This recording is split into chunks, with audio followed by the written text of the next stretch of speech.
Hey there, listeners. Welcome to another episode of the Leadership is Changing podcast. And I've interviewed a gentleman by the name of Adam Liette. And Adam is a 12-year veteran and, of course, been to a war. And he has shared some really interesting things because he actually is the founder and director of an organization called Smooth Operations. And we talk about that actually and about why it may be, some laughters about the song Smooth Operator. Okay, I do a podcast. I'm not going to be a singer. But of course, what's really quite funny here is he talks a little bit about that story around the word smooth operator. But it really helps entrepreneurs create systems and workflows. You see, if you look at any successful business, individual, athlete, and so forth, they all tend to have systems and processes around them to help them be successful. And he helps organizations do that. Now, the thing here is that we shared various things as we were going through the interview, and I really like what he shared about his favorite leader. And just listen to that piece, of course, and of course the whole episode. But then the other thing too is he talked about how professionals adapt, which was really quite key. But the thing that I thought, was really, really cool was about doing the next right thing. And have a listen to all of this, what he's sharing in the episode. He's a great guy. So sit back and enjoy the episode. Welcome to Leadership is Changing. Each week, we and our guests provide information and insights through exploring leading change. This is taking your leadership to another level by finding the balance between executive excellence and personal well-being through stories that inspire real change. It's time to adapt in our fast-moving world when leadership is changing with your host, Dennis Giannoutsas. Hey there, listeners. Great to have you with another wonderful episode of the Leadership is Changing podcast. Got a great guest with me today. His name is Adam Liette. And Adam, a massive welcome to you. Thank you so much, Dan. It's such a pleasure to be here today. So I'm looking forward to our conversation. Awesome. Here we go. So the title is called Leadership is Changing, and this is the episode. And listeners, Adam has got a great background, and I'm going to get him to share a little bit more in a minute. But Adam, whereabouts in the world are you today? I'm in Ohio in the United States.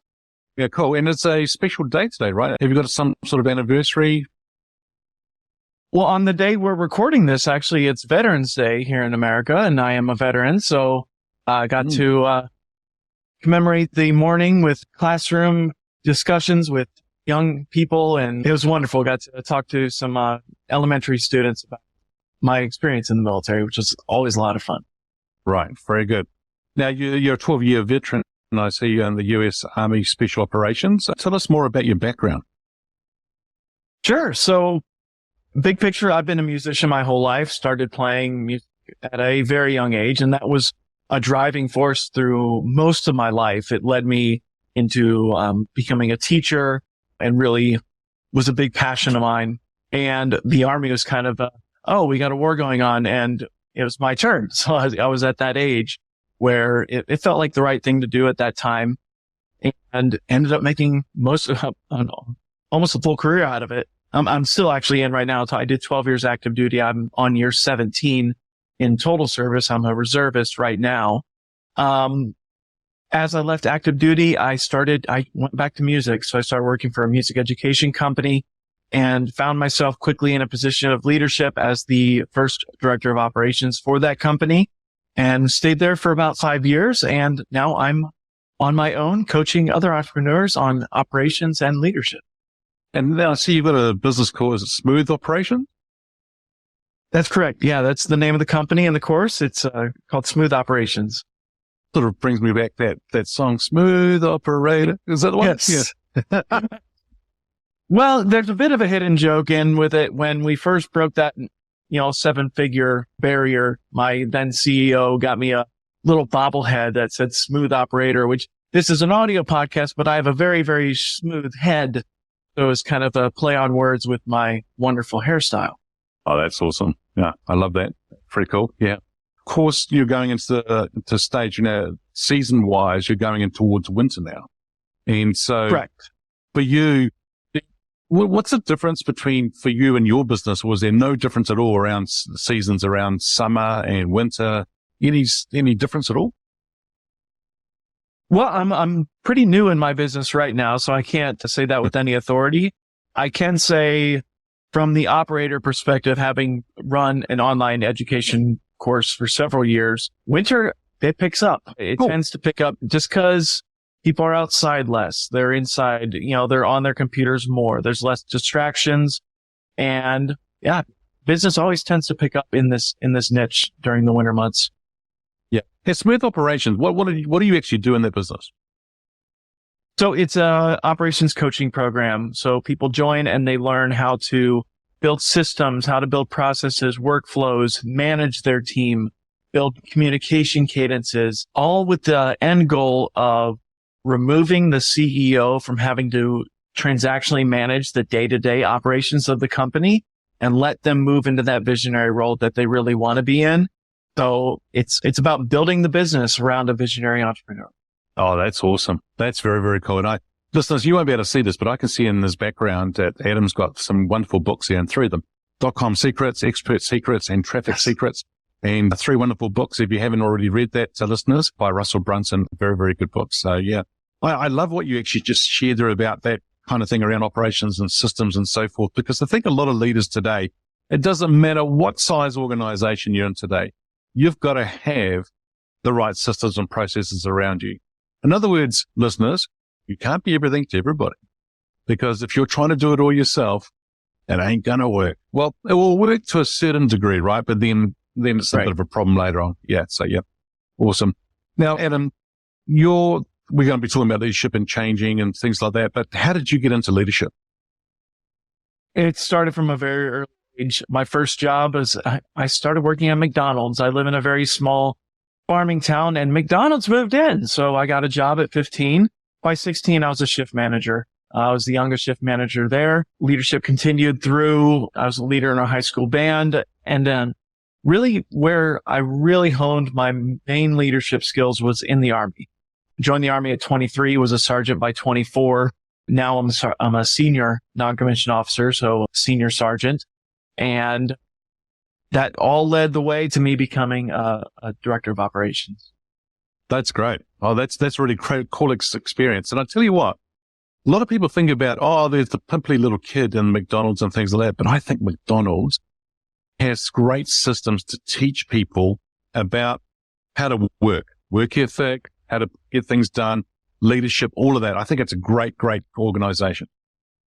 In addition to, you're in the service business, you're working with people, you have to learn how to treat people right.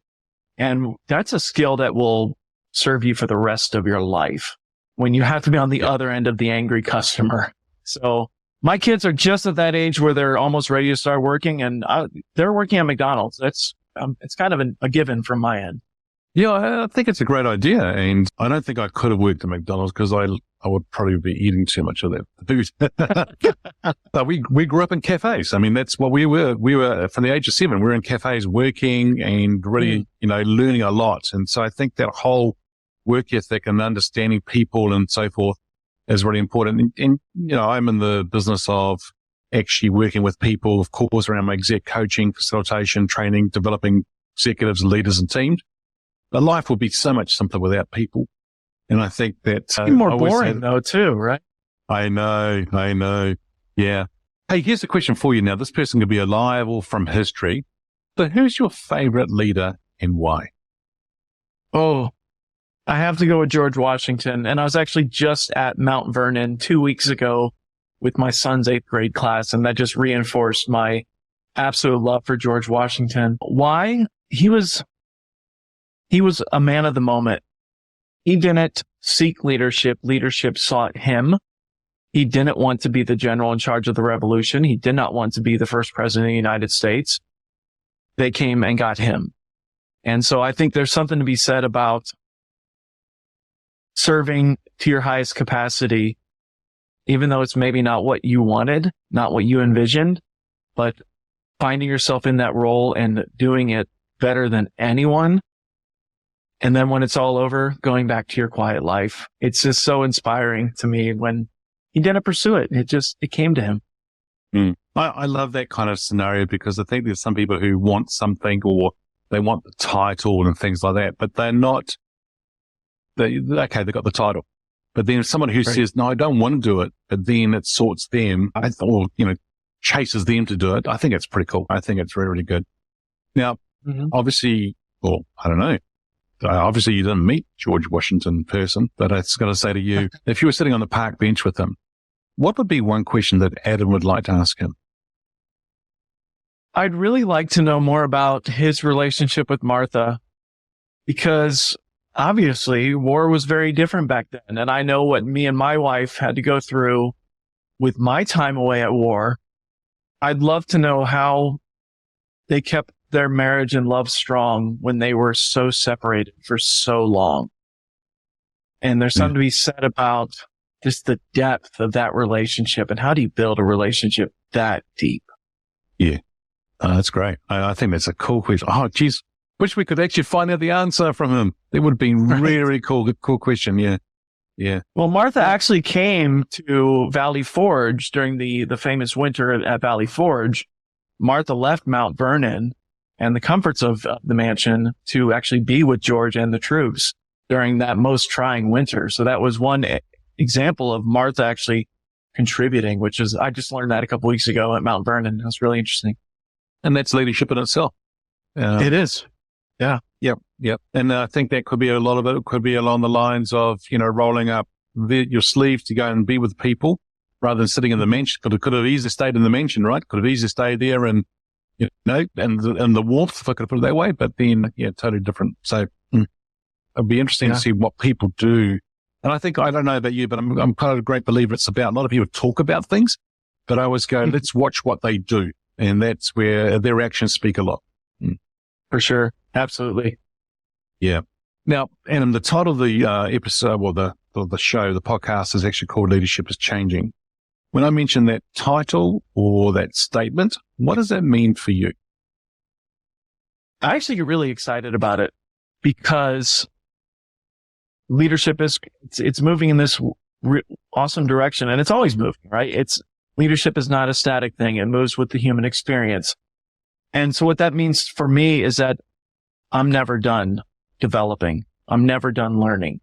I need to change as well with leadership, continue to better myself, double down on my own development. If self-development is not part of my professional personal cadence, I need to make it a part of my professional personal cadence, because professionals adapt. Professionals learn new things and put it into their mix, put it into their workflows and how they're interacting with people.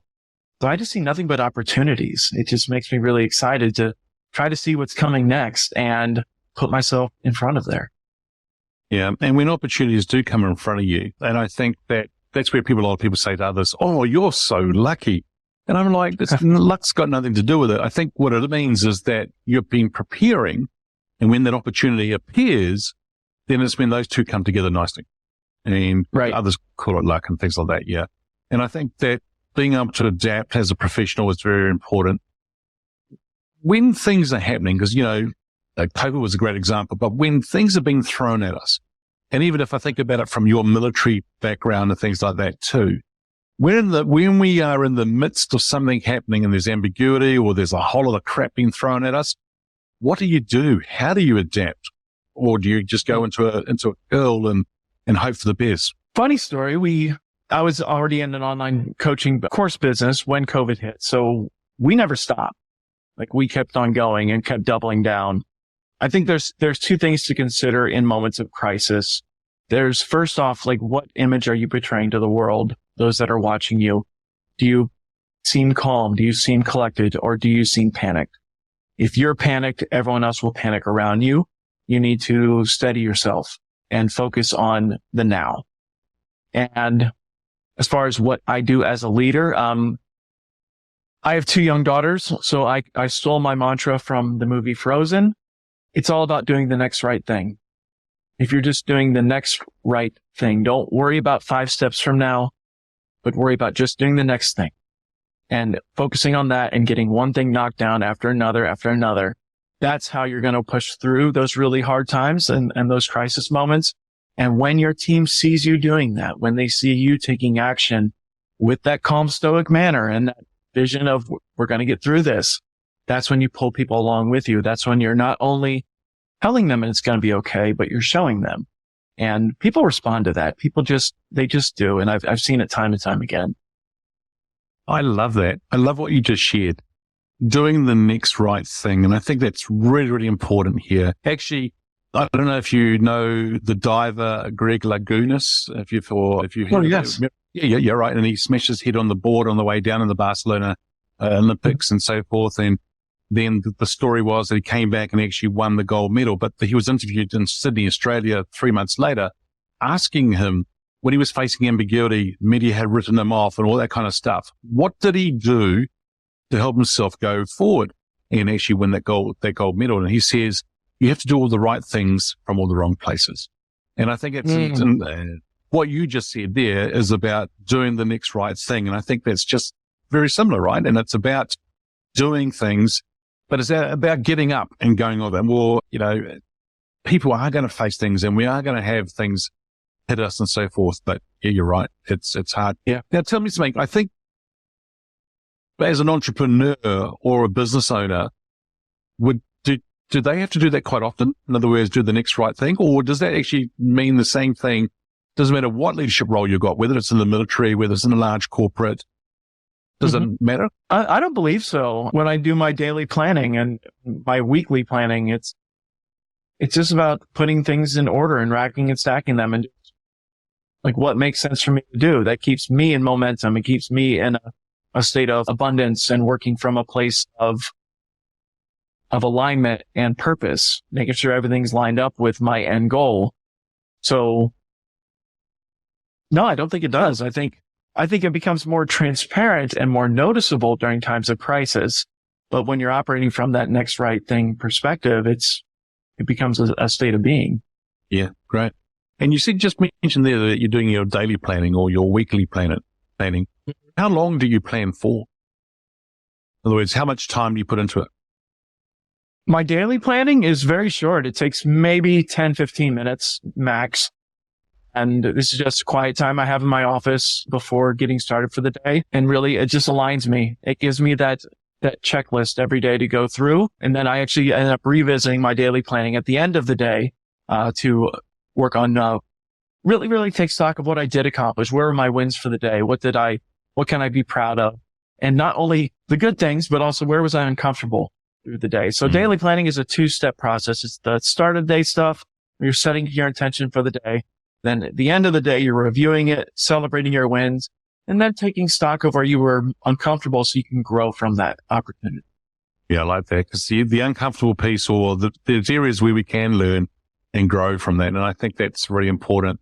Listeners, if you're not already doing this and you're not taking time out to reflect, like Adam just talked about, and seeing whereby things were uncomfortable for you, it's where we can learn. But also going back to what Adam was talking about before around systems and processes, if there are things that you're doing and you're finding that you're having to do it more than once, then maybe you need to set up a system or process around that and pull it together. And I know Adam will be agreeing with that for sure in that spot. Yeah, definitely. I mean, for a lot of leaders today, Adam, I mean, going on to what we just said there about systems and processes, I mean, is it really important for them to make sure that they've got systems and processes around them, not just in the big sort of like the business operational stuff, but them as an individual? Should they have systems and processes around themselves? I have a system for almost everything. I use a project management software called Asana. And from the day I wake up, or the moment I wake up, Asana governs my day. My morning routine is written down and in sequence. I do it in the same order every day. Systems, workflows, SOPs, they give me strength because they take away the guesswork. So even something as simple as preparing for this interview, I have a process to prepare for an interview that takes about 10 minutes, but I do the same thing each and every time. What does that do for me as a person? It puts me in alignment. It allows me to come in here from a place of abundance, from a place of clarity. I can shed all the other stuff I've been doing for the rest of the day so I can focus just this while I'm here. And then I'm going to jump off this call and I'm going to go into another system to prepare for my next thing. So I find that entrepreneurs, we need our free time. We need our creative time when we're building.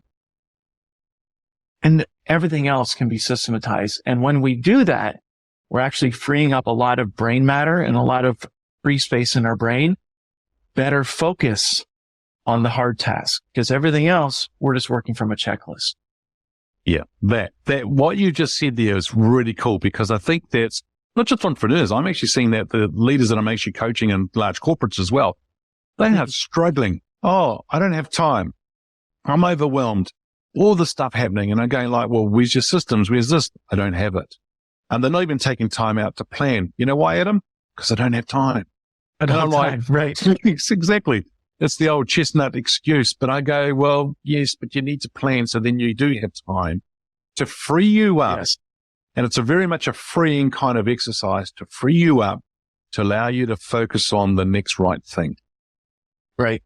I have a client who was in the same kind of situation. He's like, Adam, I can't do a strategic thinking. I can't do a strategic plan. I'm too busy. I'm like, no, you aren't. And I put him up in a hotel for 3 days. And I said, you're going to take 3 days to really do this. And when he shed the rest of the world and was able to focus for 3 days and not think of anything else, he came out and said, I know what the next 3 years look like. I'm like, there you go. 3 days. The next 3 years. Look at that. Amazing. What a great investment, eh? Yes, for sure. So he was in a hotel room, so he had no interruptions, turned everything off so then he could focus on what he needed to get on with. And then as a result of that, he's come out with a clearer or some more clarity around where he wants to go the next 3 years. Exactly. Yeah, that's awesome. Yeah. Well, there you go. This whole podcast is about not just about leadership is changing, but it's also about to help the hotel industry and booking rooms for you to go off and do some planning and things like that. But I think it's spot on in the sense that we do need to take time out. We need to allow ourselves that space to think. And I think that's really, really important. Very good. And schedule it. If it's not scheduled, you're not going to do it. So put it on your schedule. Yeah, of course. If it's not on there, it won't happen. Yep. Now, you and I have been talking about technology and systems and processes and things like that. What we're finding is that the world is getting faster. We know one thing that is constant, that is change, but we're finding that the world is getting faster and faster through technology, but in data, business, social, all sorts of different areas. What makes a leader successful today in this fast-paced changing world? That was a bit of a tongue twister, wasn't it? Yes. I think that's a great question. And I think there's a lost art, especially with how fast things is and how much time we're spending with these text-based communications. And that's the skill of active listening, really listening to someone. I find so many people, I found this with leaders in the military as well. They spend their whole time either just waiting for their turn to talk. I found as a leader with a team, I've solved so many problems by not saying a word, by just allowing my team members to just talk and just me being an active participant in conversation. And the problems would end up solving themselves because I just took the time to listen and ask questions, be curious, and be genuinely caring towards my team members. And it made such a big difference as we were scaling the company. That's huge. That's big, because I like what you just said there about, I actually don't even say much. I just sit back and let them talk about it, because I actually think the same thing too, Adam, is that people think that they have to respond to an email. And I'm like, well, if you wait a little bit longer, you might actually find that it might get resolved by itself, or people resolve it, right? And that goes back probably to along the lines of leaders trying to be everything to everybody. And they don't need to have the answers. They don't have to provide everything, because you've got some very intelligent people around you. Let them get into it. Let them be what they're doing. I think also the other thing that you're talking about around the active listening and that skill set, I think it's really important to hear what people are saying and being really present with them. But I'm also going to say, probably we also need to listen to ourselves as well, our body, what's going on in our mind, try and correct that or help that along. So if we can have the active listening in that space too, that'd be a very cool space to look at too. I have not thought about that, but that's an interesting point. Have to journal on that topic. Yes. There you go. See, that goes back to the never ending development that we're doing. That was one of our previous questions. It's great. Yeah, very good. Now, you and I have been talking about leaders and leadership and from that lens, but if we change lens now and talk about employees, and I know you work with employees and things like that, and we've been employees in the past, but has employees' expectations of leaders changed? Absolutely. I think so. I found with my own team members, I need to facilitate more support to them. The idea of putting someone out on an island or just transactionally managing them to death is just going away. At least with the people I've worked with, especially in any intellectual endeavors, and especially when working with high performers, having mechanisms for them to reach out, for them to get that pat on the back, to be able to vent, to be able to just have someone to listen to them. It's all about support. And what I try to do is I build a cocoon, like a network of support around my team so that you feel it from all angles. It's not just in the SOPs. It's not just in the processes. It's not just in the meetings, but it's this all encompassing web that surrounds you in that feeling that no matter where you turn, someone's there to help you. Even if it's like a canned thing that we built 6 months ago, but it's a video that's there to walk you through a process. It's about knowing that the support is there. Mm-hmm. Is that going back to the SOPs, as you sort of suggested before, standard operating procedures? Is that the right? That's correct. Right? Yeah, cool. Yeah. So using videos to help people, train people, that they can go back to it at any time and know that that's there available for them to help them through things. Is that what you were saying? Yeah. Okay. Exactly. Yeah. Yeah. I think that's a great thing. And I heard someone the other day saying, you're not having to train people all the time. As you're using the system or you're using the video, train them all the time. So you don't have to always be there. Exactly. Yes. Those are great assets that we create once, and then you will have to revise it. So it's not a one and done. I won't claim that, because technology can change, processes are going to evolve. But man, it's so much easier just to do it, place it inside your workflows and have it there, and makes the train up way easier when you're bringing new team members on board as well. Yeah. You're not having to reinvent the wheel every single time. Oh, it's exhausting. You're tired. And I actually think that a lot of organizations, what you'll see is that people leave within 6 months of them actually starting a job. Why? The onboarding experience has been terrible. It's just been shocking. And so for them, what you're just talking about, Adam, there, it actually helps with the onboarding and bring them on board beautifully and to help them move through. And there's an SOP for onboarding too. So it all builds on itself. But you're right to say that onboarding is so critical. Those first 90 days that someone's with you are the make and break time. You can have someone love you or to hate you in 90 days. It's funny. We once hired someone and she was hired as a part-time person. I knew from the moment I met her, I'm like, you are a rock star in the making, and I need to double down these 90 days, and we're going to make you into a rock star, and you're going to love this company so much. You're going to abandon everything else. And within 180 days, she was full-time. So mission accomplished. It was really doubling down in that 90 days and like letting her just feel that support and feel that this is a different company. This is going to be a different experience for you. What did it ultimately do? It set her up for tremendous success. And as a result, the company for tremendous success. Yeah, very good. That's excellent.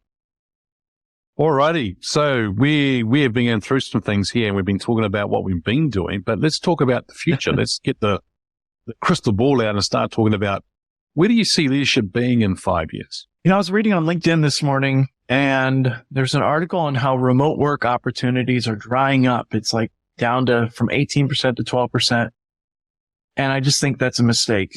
I think workers want and demand more flexibility. If we can count one good thing that COVID gave us was the absolute explosion of remote work, not only in the technology that facilitates it, the ability for companies to work within those new paradigms, but also for employees to start working there and realize that many of them love it, many of them don't like it, and that's okay. But I think we're moving increasingly in that direction.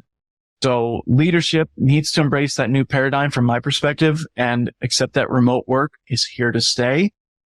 And actually, as someone who's hired many people, I love remote work because the world is my marketplace and I can hire from anywhere, and I'm no longer geographically bound.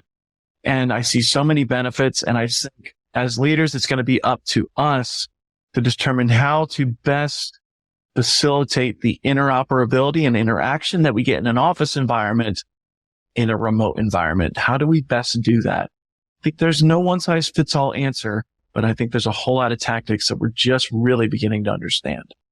Yeah, I totally agree. I think it's cool because on Twitter this morning, when I was up really early to prepare for today's meetings and things like that and getting my day ready, there was this one comment so we had local elections here. So it's different to the US, but we had local elections. So we've got like in a county, you've got like I don't know what you call it, but we call it a mayor as well, and so forth. And so in our town, and it's the largest city in New Zealand, there are several people going for the mayor of Auckland. And so one of them pulled out. Now he put a message to the mayor of Auckland to say, you better bring back all the 25,000 whatever employees for the city council back into the office now, and demand that they all come back into the office. And what he's doing is he's actually a business owner, but the reason he's doing it is because he wants people to come back into the city to help small businesses and things like that. And he's being slammed big time. Why? Because people are saying, but that's not how we work anymore. No. So I get what he's saying from his perspective, because businesses have built their businesses around the city and things like that. But now what you're finding is that people are working from home. And so it's actually been out in the suburbs now is where people are. And so people are saying, no, we're glad you didn't become the mayor because you're very much the command and control kind of guy. But also the fact that you don't get where the world is going and how leadership has changed. And so it's quite interesting to see. It's funny because I helped build a multi-7-figure company almost from the ground up. And I didn't meet my business partner, the CEO, until September, like just this last September. I've been working for him for 5 years. We built a multi-million-dollar company together. Never met in person once. It's not necessary. And there's just so many different ways of doing things now. So I'm just going to keep leaning into it. Yeah. And I'm just laughing here thinking, so when you did meet him, were you okay then still? Or you were like, oh, disappointed? Honestly, it was weird. I think I'm like, you're shorter than I thought you'd be. Like, it's just, can we just go back on, you go to that side of the conference room, I'll go to this side, we'll get back on Zoom. That's my comfort zone. Because it's really interesting, isn't it? It's sometimes Zoom is like TV. You see that, but then you meet the person in person and it's like, oh, it's not actually who I thought you were, or you're a little bit different to what I actually thought, even though we have videos on these different tools and that. So it's really quite interesting. And that's where I was going with that, is that I interviewed somebody on an episode for the podcast and he said, how do you manage somebody you've never met? And I was like, well, that's a very good question. And with the pandemic and us being locked down, there's people who work for organizations for a year or two, they still haven't even met their boss or their team members, their peers. And so it's totally different and interesting to see. Well, I think that's a matter of the evolution of what does the word met mean. I feel like I've known this guy for many years. He's one of the people I'm closest to in the world, and we've met on Zoom. Yep. I mean, what's the difference? Amazing. It's just a communication forum. Yep, exactly. Well, Adam, hey, it's been a real pleasure talking to you today. If our listeners are wanting to get hold of you, where should they go? Yeah, it's been so much fun. I really love this topic. So thank you for inviting me, Dennis. You can find me on my site. It's adamliette.com. So ADAMLIEETE. I do provide operational coaching for entrepreneurs. Specifically, I'm focusing on the e-learning niche. That's my passion is so course creators and coaches, and happy to help you in any way I can. There you go. Well, wonderful. Thank you, Adam. And so listeners, thanks for joining us. Until next time, bye for now.